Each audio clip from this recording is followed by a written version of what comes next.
Happy Friday, everybody. James Hancock here. I just spent the last 6.5 hours of my life watching the director's cut of Zack Snyder's Rebel Moon, and I'm ready to share my thoughts. And I considered reviewing Chalice of Blood and Curse of Forgiveness separately, but they're fundamentally the same movies as A Child of Fire and The Scargiver, so I'll just include links to my original reviews of those movies down in the description below. But if you're one of those diehards that's been waiting for the director's cut with bated breath and you don't want any spoilers, I'll simply say I feel like we've all been conned. Your trust and faith in Snyder's quote-unquote true vision has not been rewarded with a movie-watching experience that justifies that level of loyalty. In fact, I might encourage you to sue Zack Snyder. Maybe Netflix should as well, or maybe Zack Snyder should sue himself, because this whole ridiculous gimmick of initially releasing two compromised cuts of the movie in order to try to artificially create demand for a director's cut a few months later, I think it's one of the greatest acts of self-sabotage or self-destruction that I've ever seen committed by a major director in the 21st century. I think it was a waste of our time. It was a waste of Zack Snyder's time. It was definitely a waste of Netflix's resources. And if they'd been taking requests, or his writing team of Kurt Jonstad and Shay Hatton, they work with Zack Snyder, but it was initially his story. But if they'd been taking requests like a DJ, I would have recommended they do the exact opposite of what they ultimately ended up doing. Like, take the best qualities of all your cuts and stir them together into one 2.5-hour movie, maybe one 3-hour movie, but make it R-rated. Like, put your best foot forward right out of the gate. Like, here's one complete sci-fi epic with all the gore and all the titties and all the hidden scenes all in one. And forget doing all these different versions, because what we're left with now is 4 really shitty movies, and I don't think I'll ever have the goodwill or the faith or confidence in Zack Snyder ever again, unless he radically shakes up his producing team, his writing team. Clearly, initially when he went to work for Netflix, I was thinking, oh my God, after all his trials and tribulations over at Warner Brothers and dealing with DC, finally here we have an opportunity where a major director is going to be able to build a fictional setting like Star Wars from scratch. As everybody knows, this was initially a Star Wars pitch. But I thought this was one of the greatest opportunities for a big-time director to show what he could do without any interference from any mean executives, pure, unbridled freedom and creativity. And the movies just fucking suck. And I'm all for pure, unbridled creativity, but then the filmmaker has to take ownership of the final product. And I'm still basically incensed by that interview where Zack Snyder said that if you say Zack Snyder sucks, that you're basically on the side of focus groups in this kind of loathsome, soulless corporate process that kind of bleeds a movie or a project out of any originality or creativity. Know that by saying, Snyder sucks, yeah, you're also saying, you know what? Give me some more focus groups. Give me the down the middle, vanilla. Give me some more. I want Happy Meals. It comes across like he's using the threat of focus groups and studio interference as a shield or deflection against any legitimate criticism somebody might have about his movies. I think that is clearly total nonsense. And I'm a big believer in director's cuts. I mean, if you look at the history of director's cuts, there have been some really good ones, like Ridley Scott's Blade Runner. That's a movie that deserved a director's cut. Or Sergio Leone's Once Upon a Time in America. That deserved a director's cut. Or Sam Peckinpah's The Wild Bunch. Definitely deserved a director's cut. Rebel Moon, the whole point of a director's cut is that you're finally getting the true version after something happened that interfered with the process, that prevented the true version from reaching the screen at that time. Like Heaven's Gate from Michael Cimino. That movie initially came out, it was pulled, it was recut in this kind of really butchered form, and then years later we finally got the full director's cut again, and the movie's still a mess, but at least we can see Michael Cimino's true original vision.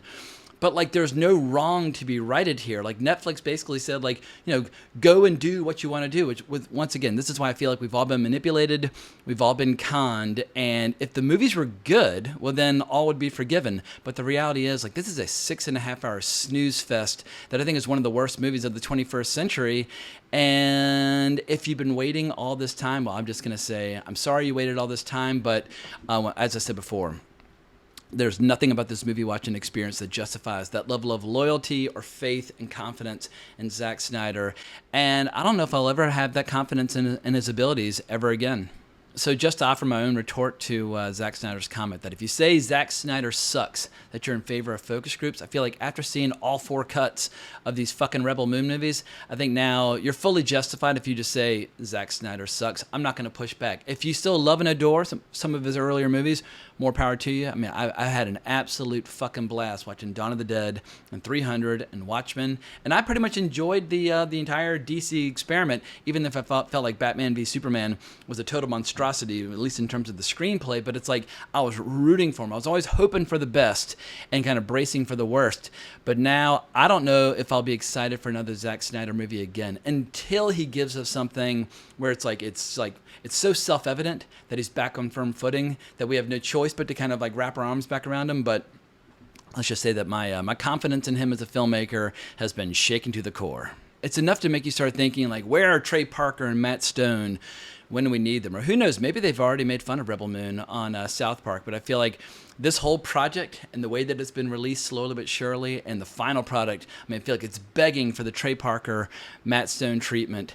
And just, yeah, the whole thing just feels like a goddamn joke. It's the same boring shit, just much longer. It's like the advertising slogan should be for the director's cut, like everything you hate about the original two films, but much, much longer. And don't get me wrong, I love seeing a few titties added into a sci-fi film as much as anybody. Sofia Boutella is an incredibly attractive lady. I mean, her scenes in Atomic Blonde, where she gets it on with Charlize Theron, are well worth the price of admission. But it's like you can't just like sprinkle in a few boobs and think your whole movie is going to be elevated or improved. Like you got to have it. Like I'm wearing a Conan the Barbarian shirt. Like there's nudity in Conan the Barbarian, but it's all in the context of the story. It feels organic to the scenes. It works. It doesn't feel like something that can be kind of like plugged in or out without really like impacting the final product of the movie or the overall structure of the story. And I guess my big philosophical question right now is, which fan base deserves to be more depressed? Star Wars fans or Zack Snyder fans? And obviously Star Wars is an IP, Zack Snyder's an individual, but like the Zack Snyder brand, definitely from his earliest days of Dawn of the Dead up through the present day, like the Zack Snyder experience, like once a filmmaker is a household name, whether that's Tarantino or Nolan or whomever, they become like a brand or a franchise unto themselves. And I guess it could have been worse because Rebel Moon could have been a Star Wars series, kind of becoming like this perfect storm of like the worst Star Wars and the worst Zack Snyder all in one. But I feel like right now, if you consider yourself a diehard Star Wars fan or a diehard Zack Snyder fan, I imagine you're doing some soul searching and some navel gazing, wondering why you've invested so much time and energy into these franchises that are just like they're a house on fire. They're in fucking ruins. But if we wanted to be more constructive in our criticism, I would say that if you're an editor and you dream of editing big budget movies, big budget shows, etc., this is going to be a great case study as to why sometimes scenes end up on the cutting room floor for a reason. And I feel like, what's that old expression? Like less is more. Zack Snyder clearly has never heard the expression less is more because he hasn't used these director's cuts to add a bunch of new scenes or fundamentally alter the movies. He's just given us like more boring slow motion scenes of people like wandering through the field, like touching the wheat and grain and all that kind of nonsense. Like it is like awe-inspiringly boring at times.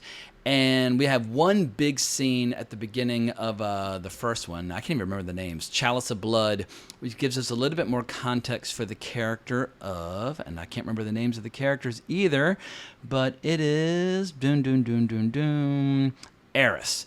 Like one of the least interesting characters in both movies. Both movies are like, oh well, we need 20 more minutes to show like why Eris is feeling, like heartache and that sort of thing. How did he get to this position? How can we give him more context and more depth, etc.? Something that nobody was asking for. Or in the case of the Chalice, basically these like interdimensional entities that are encased in metal that are the fuel source, or basically like I guess like the energy source for all the dreadnoughts, provided that you give them enough like raw organic matter to consume. Like nobody was asking for more about that crap. Like I don't know which is worse. Like after seeing the original cuts of Rebel Moon, everybody was saying like, why is this highly, like futuristic society still running their ships off people like shoveling coal into the furnace? But as it turns out, like spoiler alert, if you don't want spoilers, bail out now. Like last warning, 1, 2, 3. But they're not shoveling coal into this furnaces. They're shoveling organic matter because the engines of these giant ships are basically like 100-foot tall, like goddesses who are encased in metal, who are enslaved to the mother world, and they have to constantly be fed all this organic matter to keep them going. And we're like, this is some of the most idiotic shit imaginable. Like, first and foremost, why are you still having guys down there with shovels like you're on like in the basement of a ship back in the 1800s shoveling it in? Like, we have seen evidence of high technology. Maybe there's a better way to push the organic matter into the fire at a more consistent rate. But you don't need guys down there with tank tops and covered in grease, sweating and shoveling and all that kind of nonsense.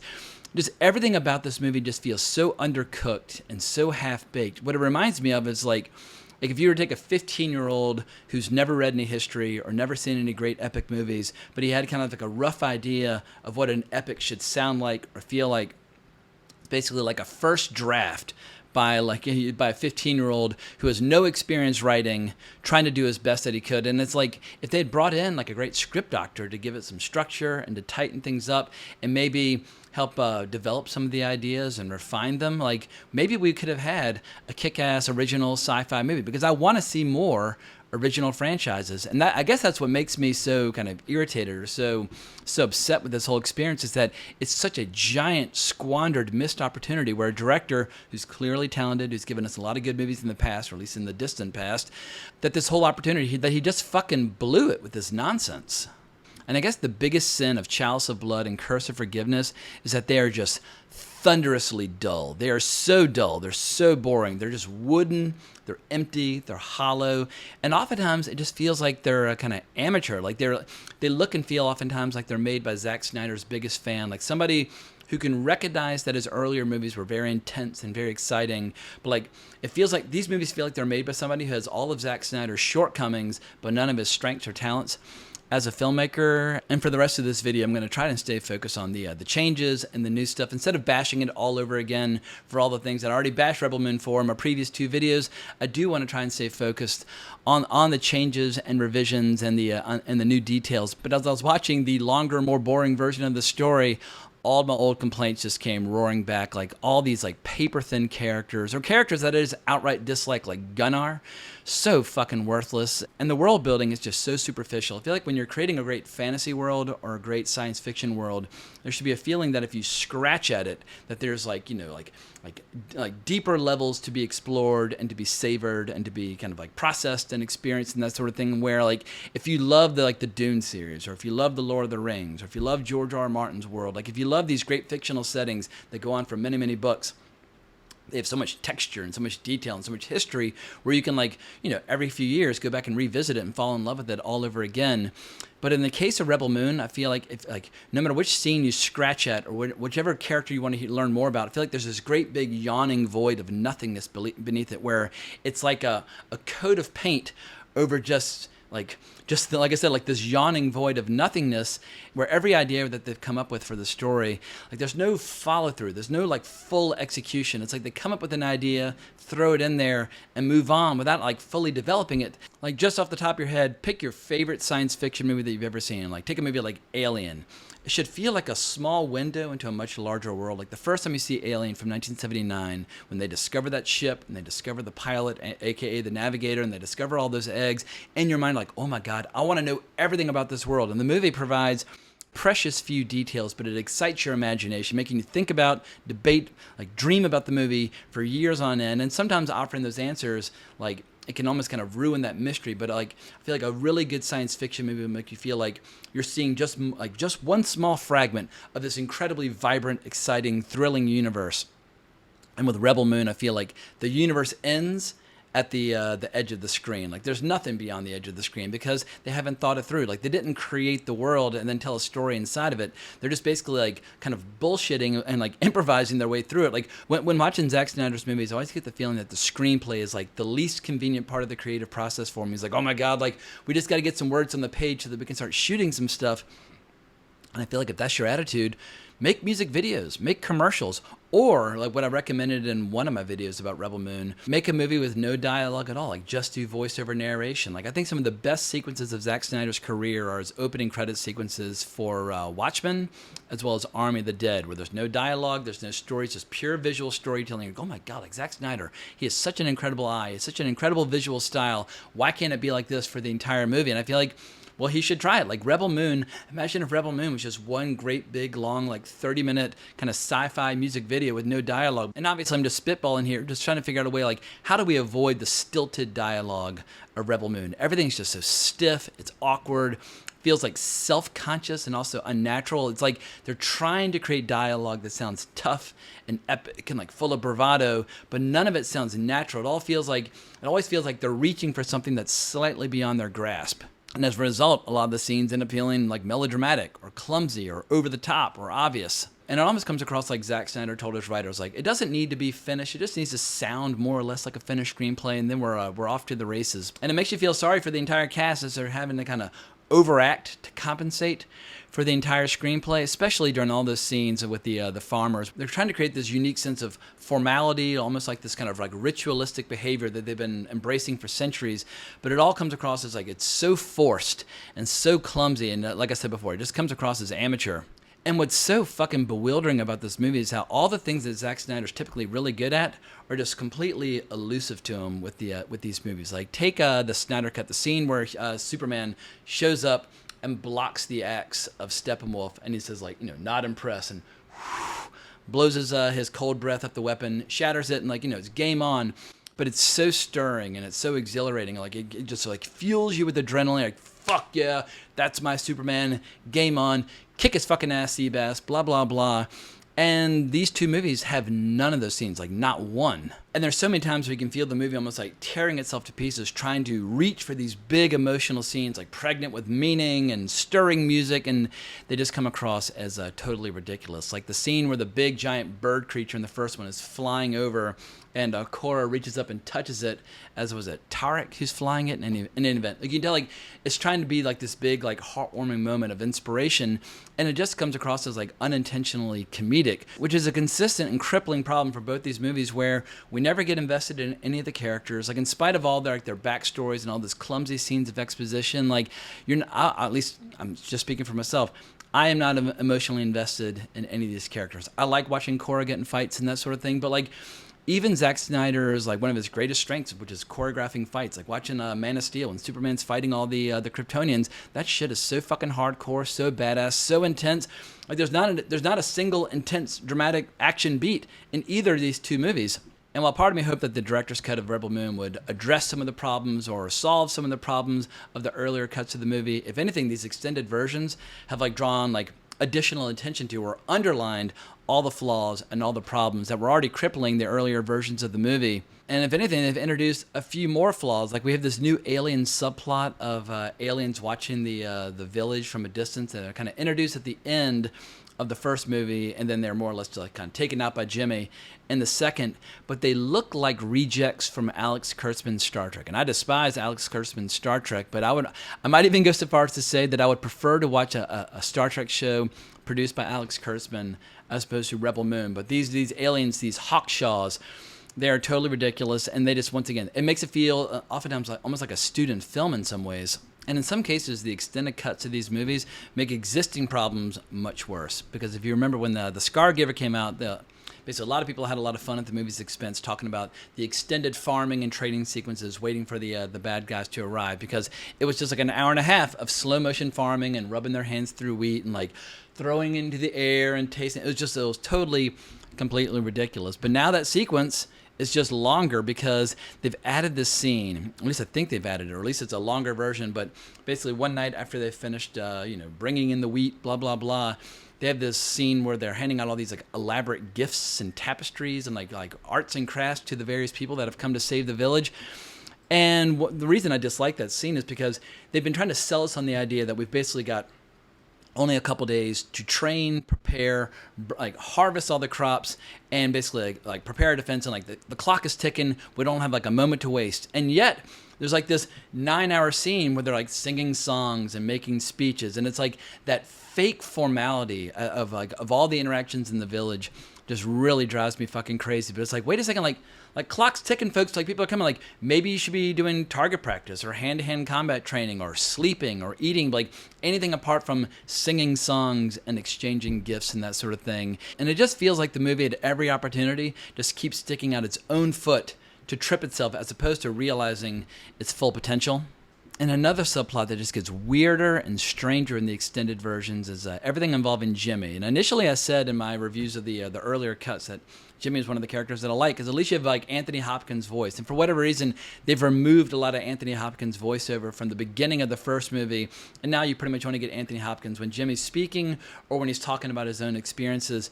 But the way his story is kind of intercut throughout the first and like the first half of the second movie feels totally at random, almost like, oh shit, we forgot about the character of Jimmy. We need to show him like interacting with the animals out in nature and putting on his antlers and all this crap. It is so weird the way they handled the character the second time around, where I think they made the character much less interesting. And once again, it's like he should have been a major part of the team, a major part of the overall cast. He should have been one of the most interesting parts of the movie. And now he just feels like some random character or some random subplot that they kind of like forgot about until the last minute, then it's kind of shoved back in. So anybody hoping for additional clarity or additional depth or additional feeling when it comes to his subplot and his character, well, those people are going to be disappointed. I guess the only thing I can really say about these new versions is if you want to see titties in movies, well, then you will see some in these two flicks. Like at one point we see some priestesses on the homeworld of, what was that fucking character's name? Nobody's name ever sticks, but the homeworld of Eris, after his world's been taken, like there are these priestesses that they're branding, and so you see their boobs, like, you know, whoop-de-doo. And then on the day of the battle on with the village, we see Tarek waking up, and he's sleeping next to this lady who's, I wouldn't say she's an older woman, but she's like, you know, like a middle-aged woman. But her tits, they're not even as big as his. It's like, well, like, you've already got, like, all the titties you could ever want just with Tarek walking around with his shaved nipples the whole time. But it just feels like they just kind of shoved it in. Once again, I love nude scenes in movies. You could give me 2 hours of nude scenes, but it has to feel like part of the story as opposed to just, like, an afterthought that's going to add it at the last minute. And a lot's been made of these so-called Chalice, or these interdimensional beings that power the dreadnoughts. I feel like they should have either developed it much more or dropped it entirely. There's a big scene when Cora's basically trying to take out the dreadnought where she's touching it. And like throughout the movies, we see that the Kali statue, or basically, like, it's not even really a statue. It's like the encased Kali periodically is crying and that sort of thing. You get the sense that this is some powerful being that's kind of enslaved in the service of the ship. And whenever Cora's nearby, they have a kind of mental telepathy. And you see one stand up at one point. She talks about how it's okay to kill me, blah, blah, blah, because I know one day you will free all my sisters. And I just feel like if you're going to introduce an idea that all these ships for the homeworld are all powered by these like 300-foot tall interdimensional cosmic beings, like, you could make an entire movie just about that concept. It's like either make it a much bigger part of the story or like a much more intrinsic part of the story, or just leave it alone. And it's just yet another thing that feels totally underdeveloped. Or like even this idea of this what's the name of the princess? Like Issa or Inna or whatever the hell her name is.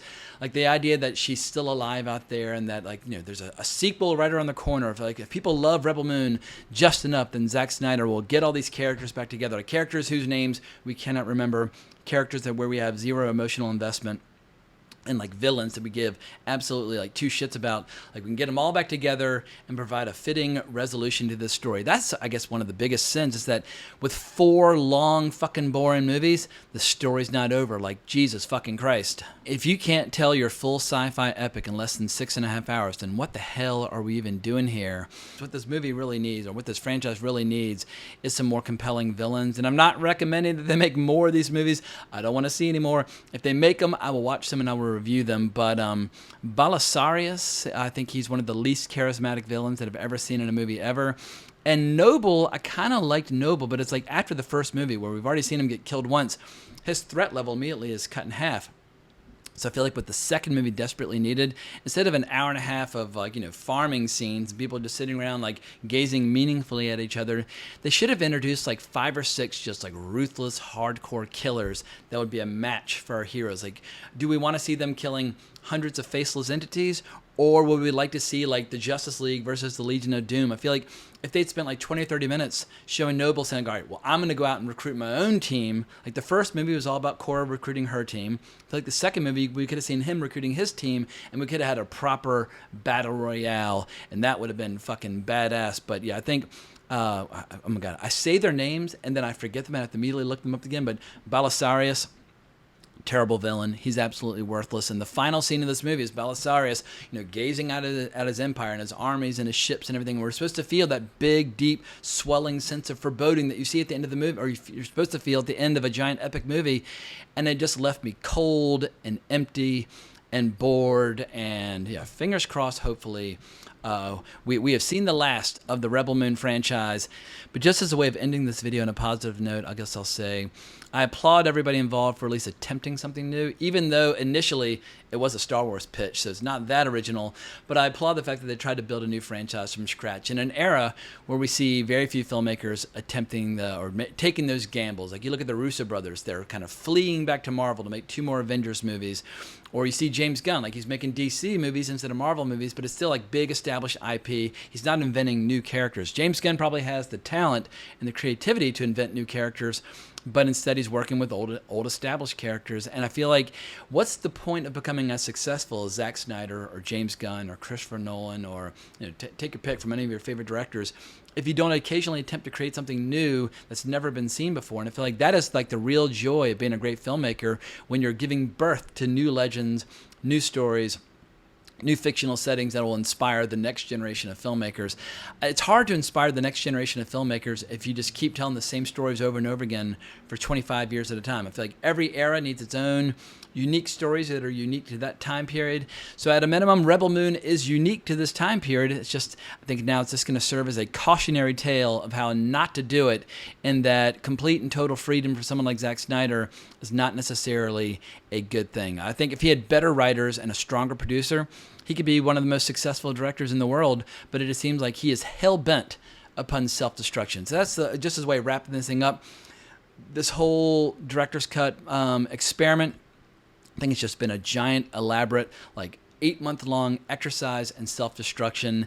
And now that I finished my review, I never have to think about or talk about or endure Rebel Moon ever again, unless they make another one, and then I would drag myself back to watch the 3rd film. But I won't say I hope you enjoyed this video, but I hope you at least found it, I hope you found it cathartic. If you're sharing my frustrations with Rebel Moon, sometimes just hearing somebody say I feel your pain, I hated this shit too, can help you kind of let go of that pain and that sort of thing. So I won't say I hope you enjoyed the video, but perhaps I managed to express some of the frustrations that you all are feeling as well. So I'm going to wrap this sucker up. I'll be back tomorrow with a giant Alien video with my friend Martin Kessler, where we're going to tackle the entire timeline of the Alien franchise, the good movies, the bad movies, everything in between, as well as some video games and comics and that sort of thing.